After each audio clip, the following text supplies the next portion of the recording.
धोका, यो वर्ड हामीले सुनिरहेकै हुन्छ, या त आफ्नो आफन्तबाट, या आफ्नो साथीबाट, या आफ्नो पेरेन्ट्सबाट, या अरू कोहीबाट।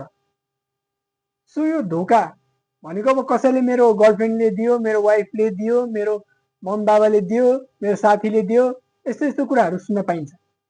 यो धोका भनेको उनीहरूले दिएको होइन कि, तपाईँलाई चाहिँ यो धोका दिलाइएको हो थ्रु यर डेस्टिनी। सो यसको पनि दुईटा कारण हुन्छ, सो त्यसको बारेमा बुझौँ। सो फर्स्टमा हो लाइफ लेसन।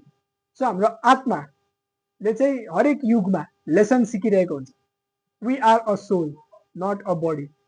सो हरेक युगमा और हरेक एरामा हाम्रो आत्माले केही न केही लेसन सिक्नुपर्छ। र यो धोका भनेको एउटा लेसन जुन चाहिँ प्रिभियस लाइफमा हामीले नसिकेको हुनसक्छ, त्यो चाहिँ यो लाइफमा हामीलाई सिकाइन्छ। सेकेन्डमा भनेको इट्स अल अबाउट कर्म।